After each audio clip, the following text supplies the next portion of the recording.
Hi guys, Elizabeth and Ricky here, and this is Life Goes Online. On today's episode, we're going to be talking about synchronicity and writing. Can't wait. Let's do this. Let's do this!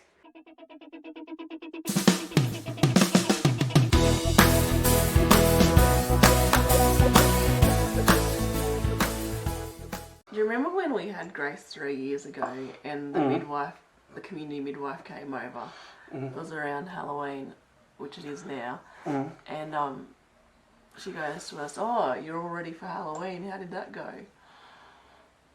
And it was just our bowl of lollies that we have usually. Oh, okay. She was like, "Someone's ready for Halloween." Like, yeah, we're just ready for dinner. Just having a snack, lady. Yeah. Just getting through this newborn phase. I wanted to discuss our little games we play with each other. Yeah. Called our Inception games. Yeah.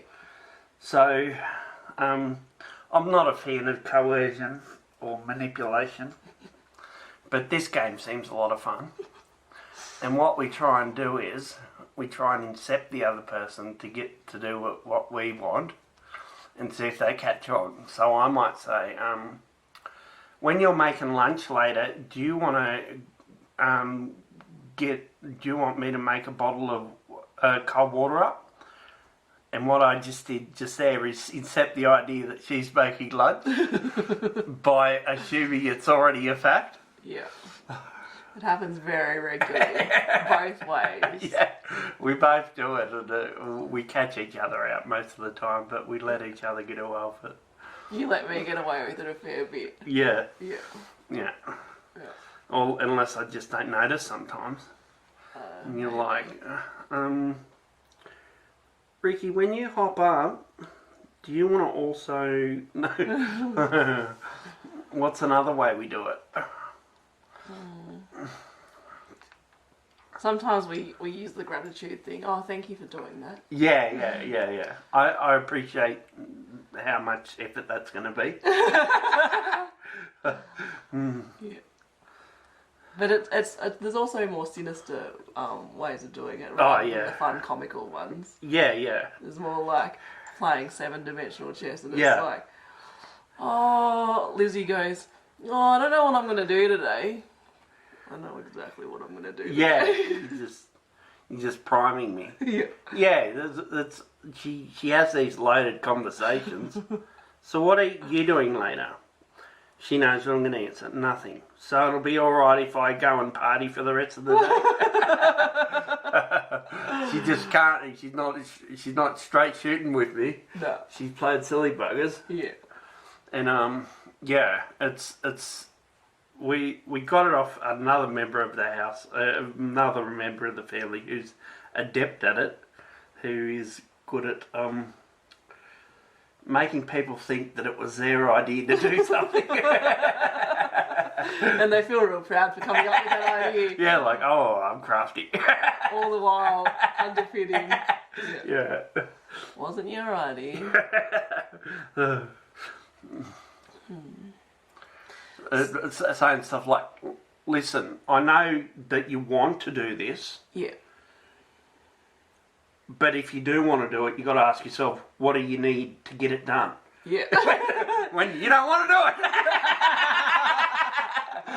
You're like, I must have wanted to. I must have communicated that somehow that I wasn't even aware of it.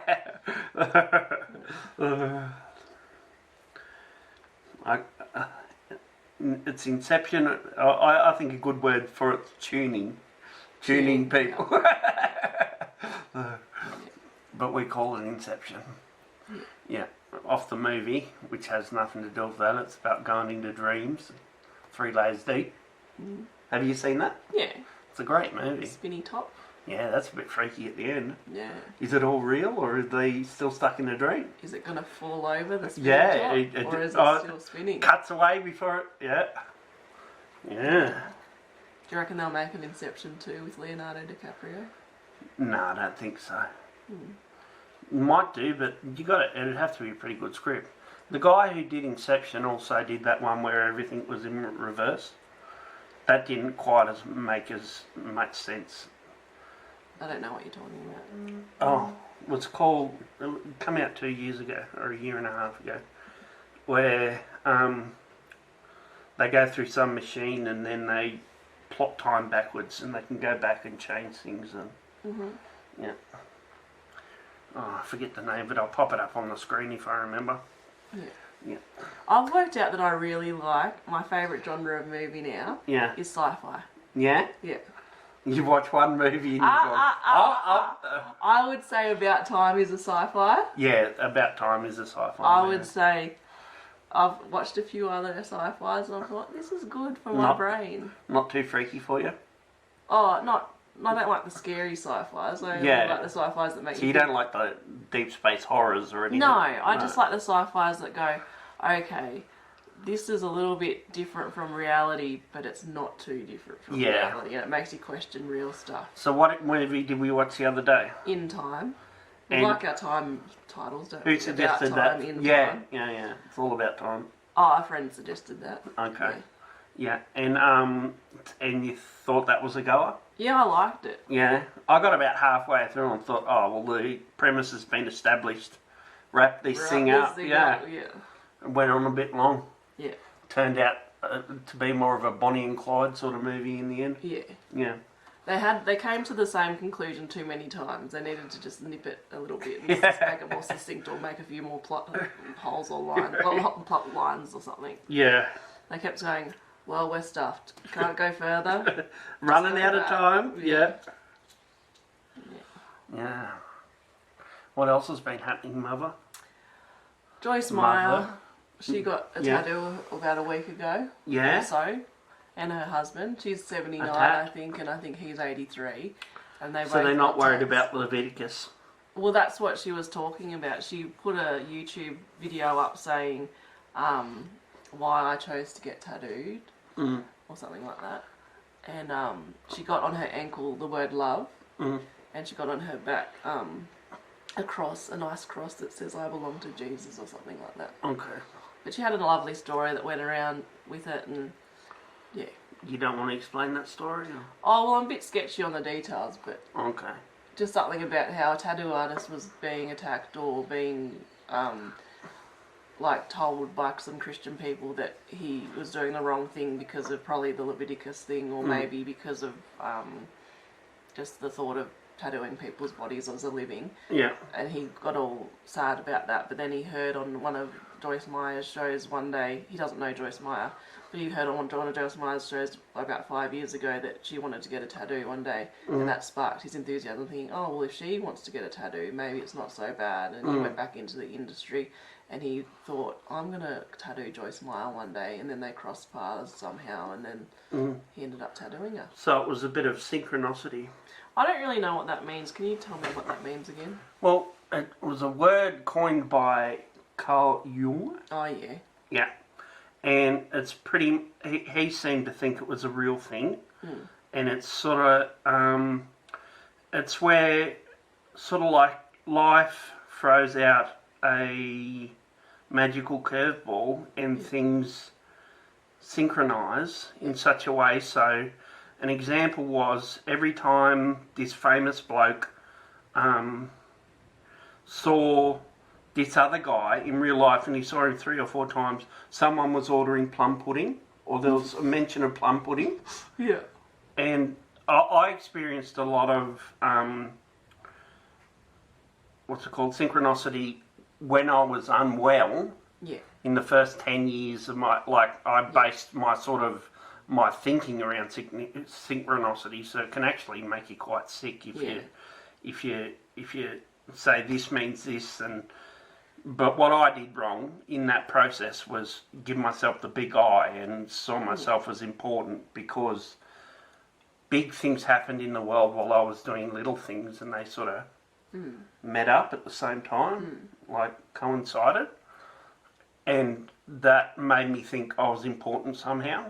Is it kind of like synchronicity is about fate and stuff like that? Yeah. And like coincidences that aren't coincidences and... Yeah, like coincidences that are too much to be... Sort of like that movie, what's it called? Serendipity. Serendipity, where he writes in the book and then she finds the book or something like that.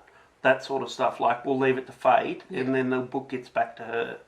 Yeah, it goes back to him. But yeah. It's funny because, like, I've been unwell and delusional in the past and paranoid, but more so the delusional I'm talking about. When you're so heightened with your senses, you can pick up a lot of stuff that you don't naturally aren't attuned to. Yeah. And then when you're in that space of delusion, you just put all these links together, which make it more obvious than what it would be if you were just travelling along well. Like, and then you create a picture that may be real or may not be real. Yeah.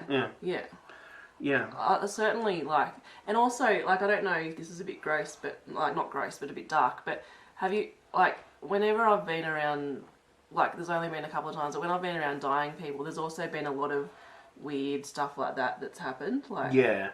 Well, one bloke told me that when his mum died, her watch stopped at the same time. Yeah, right. Yeah, and I don't know, he could just be lying to me, but... Yeah. Because it's a second-hand story. Yeah. But, yeah, Carl Jung, like, he's, you know, he did a lot for psychology, and he certainly believed that it was real, and there's lots of videos on YouTube about synchronicity and stuff like that. Yeah. I've sort of watched a few of them recently and sort of been more open to the idea of there's a bit more going on than what you'd imagine. What's Jung's take on it? Like, are you supposed to do anything with it, or is it just an awareness of it? I couldn't tell you. Oh, I just think it's interesting because there's a fine line between that, which sounds quite rational, and there's a fine line between that, which sounds like rational, and then like the like crystals and stuff like that, which may have a line of. But maybe that's why he's sort of rejected a bit now, because he sort of thought that I Ching or I Ching give results that were, even if they were like, he thought there was some power to it. Yeah. Because and I had a go at the I Ching, and I found it useful and helpful, and it's whether it's just written in such a way that everything's vague enough that it can fit any story. Yeah. Or whether, but it did seem to tune in to the right, like, because you're supposed to throw sticks, and then however the sticks line up or whatever, then you pick that page and you read that page, and then if the sticks are upside down, this verse means more, this verse means more.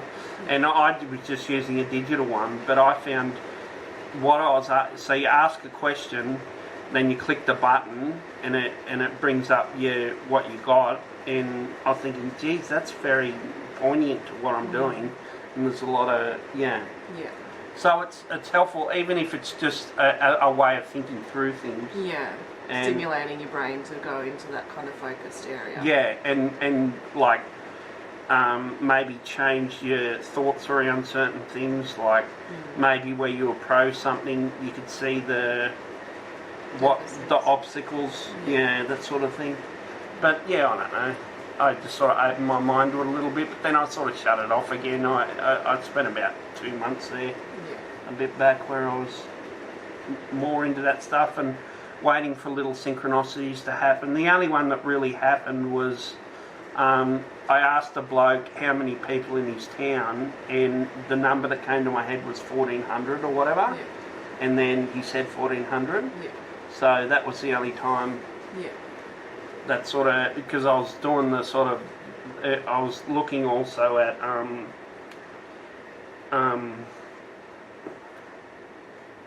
what's it called?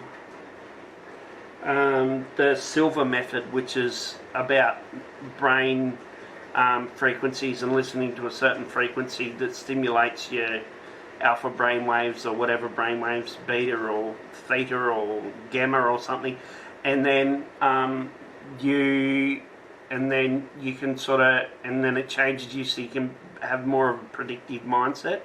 But I remember when I was ill, when I was really ill, I went to Sydney, and I was sick as a dog with my mental illness. But I was doing a course, and they were asking questions, and I kept answering them right, and they thought that I was Yeah, they thought that the lady got up me and said, you know, oh, you've studied for it, okay? Not everyone's up on the page. Yeah. But I was just guessing the numbers right. Like, how much is the budget for State Rail New South Wales? And I said 2 billion, and I was right. Yeah. You know what I mean? It's just, and it wasn't that I was just throwing a number out there, I was guessing. Yeah. You know, but that guess was right. Yeah. Yeah.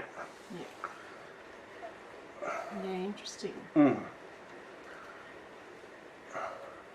But anyway, I did it like 2 or 3 times, maybe a few more, and I was being really articulate, but at the same time I was being totally weird. Like, she'd ask questions about, what's this about, and I'd explain it in such a way that she'd get really annoyed because it was just very grammarly accurate and really spot on in the speech. Yeah. But then I was totally disturbed, like walking around Sydney, just off my chops, just delusional and paranoid and yeah. She probably would have appreciated if it came from a high status person that was giving those answers, and she'd be worried and entertained, but because it was someone that she was thinking she was better than or something. Yeah, that's exactly right. I was speaking like a bogan, and you know. Yeah, you're meeting her. Yeah, and I was going above and beyond, just you know, my brain firing on all 4 cylinders, just ridiculously over stimulated, just full of whatever that chemical is. Serotonin. No, not that one. Dopamine. Yeah, just flooded. So I was sick like had all my symptoms, but my brain was just doing stuff that it normally just wouldn't do. Which sort of got me stuck in this idea for a long time that I had to be on a certain level to do anything. Like I had to be in that extreme level of thought so I'd always try and prime myself, like with alcohol or something, to get me to that stage where I had the muse at my back and I was sort of singing. But really now I don't even worry about that. I just get down to business and just churn out any old crap. Yeah. And don't look for the magic. Yeah. And it's good enough. I don't know if there's another level to it, but it's might be the same. It's just that if I'm at another level, I think of more of it magically because I'm because I'm tying things into it. Yeah, well, it goes back to what we were saying in the last episode about resistance. Like if you just going like I'm just aiming at this level rather than waiting for the magic. Yeah, you're just going to do more because you're. Yeah, definitely. Yeah, that was a big problem for me for years, where I just wouldn't get stuff done because I thought I had to function at a certain level instead of just plodding along and just whatever words come out of my head, just be happy with them. Yeah. Yeah. I'm only just learning that now. Yeah. Yeah. Yeah. Like in terms of like sometimes someone will call me and because I'm not in a perfect mood or like a good enough mood, I won't answer the call. But now I'm starting to think, well, if someone calls me, just take them as I am and they take me as I am, I mean. Yeah. Because otherwise I'm just avoiding doing things until it's up to the best thing. Like, and even like if I've got a job to do and I'm putting it off, I'm procrastinating because I'm not at the level where I'm ready to do it perfectly. Instead just do it and then I can improve it later if it needs to be. But if not, just get it out and do it. Get it done in your edits, because really any good writer, or if we're talking about writing, whatever, edits. Yeah. That's where the magic comes, in the edit. But I don't edit that much. I just write mine and then I fix the just go through Grammarly and change that. Yeah, but maybe I should spend more time editing. It's just boring doing the editing because that's not where you can be creative with editing, but it's like that first draft is where you get all your ideas and inspiration, and then it kind of hurts you to cut it a little bit, like we were kind of talking about last episode as well. Yeah. And then it's only really the first edit and the last draft where you hand it in where you're like, yeah, that's the gold. Yeah. In between is the hard slog where you're like, oh. That's, what was I going to say? Oh yeah, I loved editing your work. So when I don't really like editing my work, but actually taking your work and looking at it from another person's perspective, and then going, this would be more logical like this. While I can't see it in my own work, while I can tune yours, and it feels like I'm actually getting progress. Yeah, and it's like it's good to begin with. It's not because it's no good. but it's because you've already put meat on the bones, and all I have to do is fine tune it. Put the start of the sentence over here, and put that at the start, and yeah. But also, you'd only like to edit it once, wouldn't you? Like, you wouldn't want to edit it a second or third time. So it's the same sort of fresh eye approach and like that creative response of the first draft.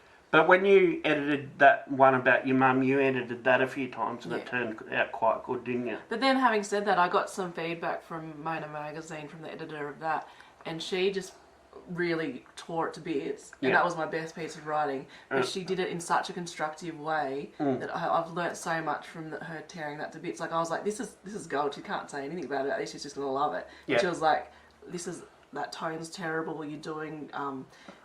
showing and telling and all this stuff, and it was really helpful. Most of my writing, I'm coming from my funny stuff, I'm coming from a place where I'm speaking in the standard vernacular, like a human talking. So I'm not trying to have great prose. I'm just trying to make it sound like relatable. Or not even relatable. Like, you can identify, oh, that person's a bogan or that person's a snob, or you know what I mean?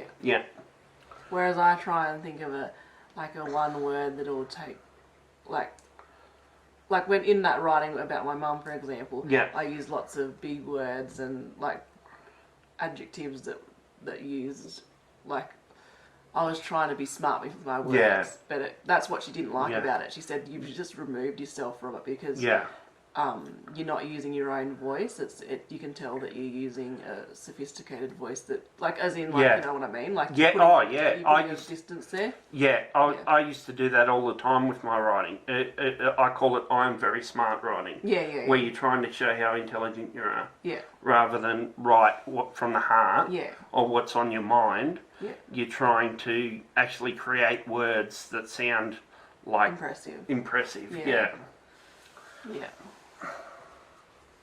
I like that. I am very smart writing. But they talk about, don't they say, like, if you really know your craft well or whatever you're trying to produce, you will do it in the most simple language because that will show that you actually do know it so well because you're able to show it to the layman and they'll be able to understand exactly what you're talking about.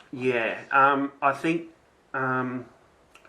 Einstein said something that the best explanation of things is things where it's simplified to its simplest form without making it so simple that it doesn't work. You know what I mean? Like, rather than a lot of people, especially like business and that sort of thing, they like to complexify things to make it bamboozling so that they can get the esteem and the value out of what they're trying to produce. Actually, they do that in academia too. They don't want to use simple terms and make it as simple as possible to read, because then it's like it's available and accessible. And it makes it seem easy. Or, you know, they want to use the smart words and the big words and bamboozle people. Because that makes them feel on a different level. And more credible or something. As a way of credibility. We're about to run out of time, so we need to wrap this up. Okay. Are we going to say the end bit? Okay, you do it. Hi guys, Elizabeth.